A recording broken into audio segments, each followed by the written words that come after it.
Well, if you just joined us, you're welcome. You're watching VSA here on News Center Television. We're looking at the population of the continent. And now joining me is Dr. Banjamin Kaneka, who's a senior lecturer of population studies at the University of Malawi. And here in Nigeria, specifically in Ogun State, is Oladotun Mabinuori, who is also an economist. Gentlemen, thanks for your time. And again, let's start with you, Dr. Banjamin Kaneka. Now, our last guests already have agreed that there seemed to be an explosion of the population on the continent. If you agree, do you think it's something that should be tackled? Thank you very much, and good evening, viewers, wherever you are. I would say that it's a problematic kind of situation on the basis that the population is growing rapidly for the continent. Any population that grows above 2% is growing rapidly. And there is what is called population momentum, which is gathering because as you have rightly also highlighted, the median age for the continent, it's in the 20s. So there are a lot of young people, a lot of children that are there, and that is creating a very big momentum for population growth. However, I must hasten to add that having a youthful population can be advantageous in the sense that that kind of population can be harnessed in what is called the demographic dividend. And if we can harness that, it can also be a catalyst for economic growth for the continent. But unfortunately, governments in the continent are failing to harness the demographic dividend, or they are failing to invest in the youth in terms of providing proper health care, proper education that they can use, economic activities that they can rely on, employment, and so many other things. So it's a kind of problematic situation for the continent because of the failure of our governments to harness the potential that is in the youth. So let me say that at the moment, yes. And Oladotun, you know, looking at all of these put together, one should be a little bit worried, asking how you think African governments can improve their economy using their population as an advantage, as seen in China. All right. Good evening, Sulaiman, and good evening, Africa. Population, as we speak, as we all know, plays dual role in every economy. That is, it plays both the good role, and then the negative role. If population is not well managed, we all know the aftermath effect of that. That could lead to high crime rates, high mortality rate, and also of other social vices. But if well managed, population in economics means market, means consumption, means effective demand. So, but a case where, as we have in Nigeria, for instance, a population of about 200 million, and about half of that population are below the poverty line, we know definitely that that does not translate into effective demand. So, by a case where half of the why the population is well endowed in terms of having purchasing power, that's a huge market, and that's a positive side for any economy. As Africa is growing, for instance, in China, as we mentioned the other time, we can see how they have they've been able to manage their increasing population. But in Africa, I don't think we have such a capacity to manage what we're having right now, because a case where population is growing at about 2.7% on an annual basis, a time will come that it will go out of hands.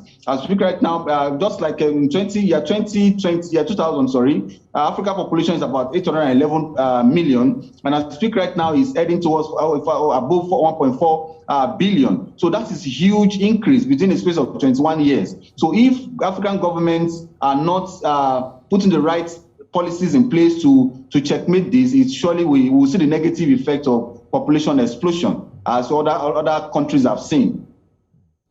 Well, that's a big warning, which, Benjamin, I think Africa should heed if experts like yourselves, who are from the university or into research being done. Now, how can the food crisis, Benjamin, now this is to you, trying to put a finger on the food crisis on the continent, how can this be tackled using the understanding of how population works?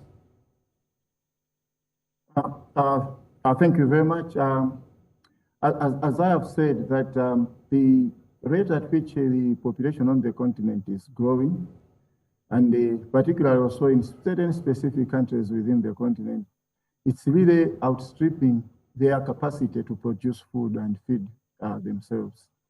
And this is not strange, because it was predicted by Robert Thomas Malthus way back in the 18th, when he said that at one point the population would outstrip the capacity of the population to produce its own food, and there are going to be calamities. And as you can see, we are having really food insecurity across the continent.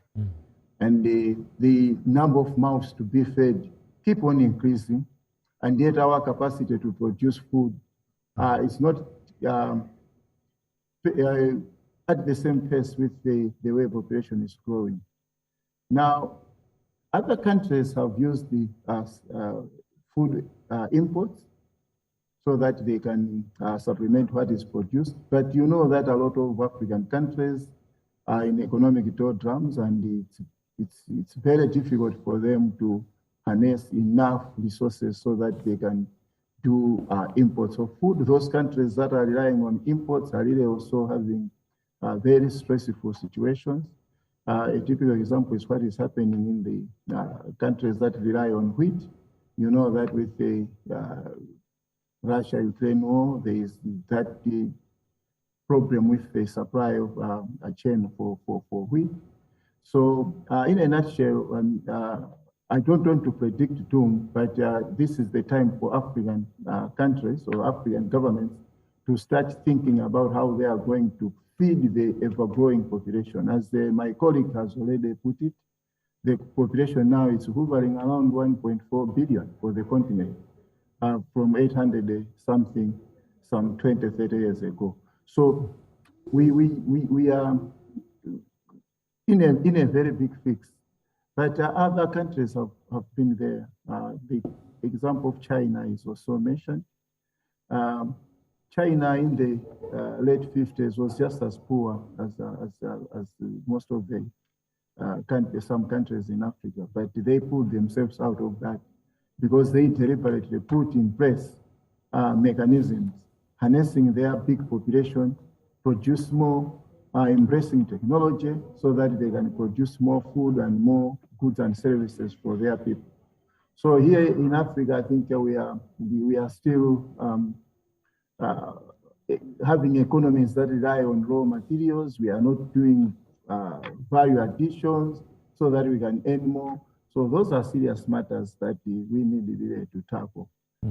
Population can be a case if not taken care of. But if it can be properly taken care of, it's not too late. If we can do something in the next 20 years, we may reverse the situation because we have the people, we have the young people that can harness development on the continent. Well, the good thing, Benjamin has taken it into the world of business, sort of looking at the business side of it. Now, Oladotun, how can businesses be made to thrive with African markets and the African people as the main market?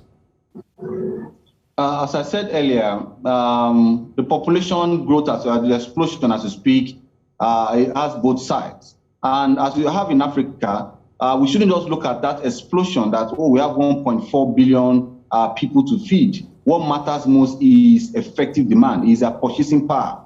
A case where we have 1.4 billion people to feed and half of the population can only afford what we are offering, it is not a good market for an investor.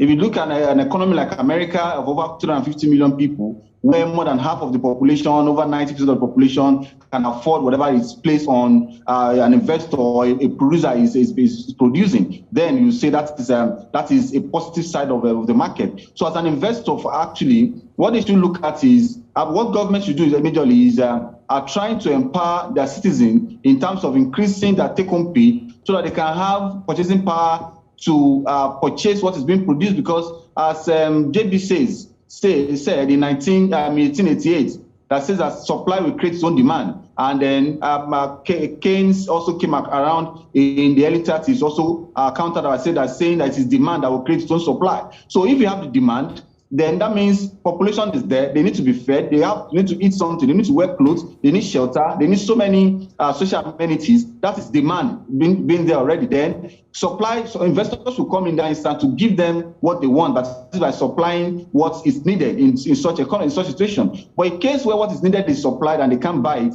of course we know.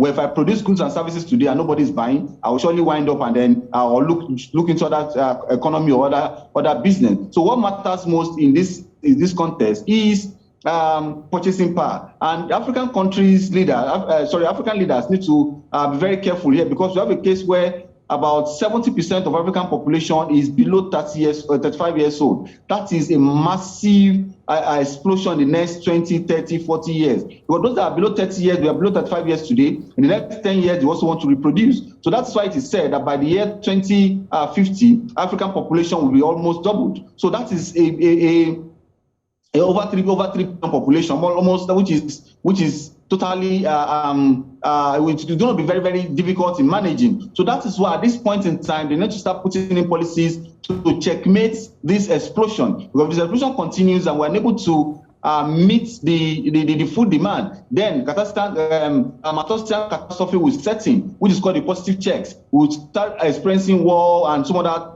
social vices that in order to checkmate the population, as put forward by Malthus in 1998. So this is the time that African nations, African leaders need to come on board and try as much as possible to checkmate this population. If we continue this way without a corresponding increase in food, that is, just as Malthus said, that population is growing at a geometric rate and food is growing at an arithmetic rate, that becomes a problem. A case where people cannot feed. Well, it doesn't look like a good one for the continent. But again, the continent has some of the finest minds like yourselves. Now, help us here, Dr. Kaneka. Can Africa achieve the birth control method of population control? Yes, through research and also learning from other countries. What we need to do is already known. There are approximate determinants of fertility that we can deal with, and there are also indirect determinants of fertility. We already know that if we promote gender equality and the empowerment of women, fertility is going to go down. We already know that if we invest in girl-child education, in the final analysis, we are going to have reduced fertility, number of children per woman. We already know that if we economically empower women through employment and other ventures, we are going to have reduced fertility. All that information is there, research has happened, and we already know what to do. So I think the onus is on the governments to embrace research that has been done on the continent, in the universities, research centers, but also experience from elsewhere. I always argue that as Africans, we have an opportunity to reverse the trend and also to spur development because of our youthful population. When we compare with other countries that have aging population, population that can no longer be productive, then we are better off because we have a youthful population. The only problem that we have is that we are failing to harness that potential. But the potential is there to develop our economy because we have young people with brighter minds, with the energy and everything that we need to develop the continent. So my worry is that we are not dealing with the situation as it were. We are still experiencing early marriages. We are still experiencing early childbearing, which we already know that these are contributing factors to high fertility and high rate of population growth.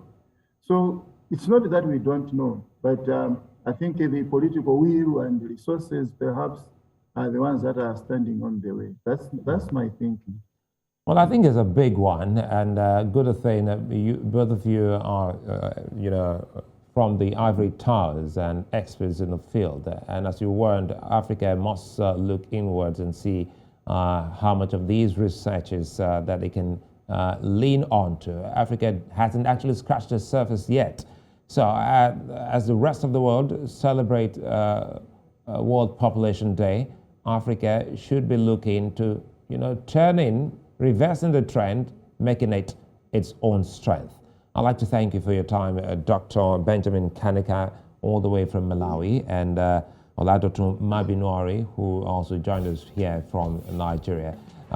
Many thanks for being such nice and gentlemen. We'll be back again here on The Square. I'm Sulaiman. Bye-bye.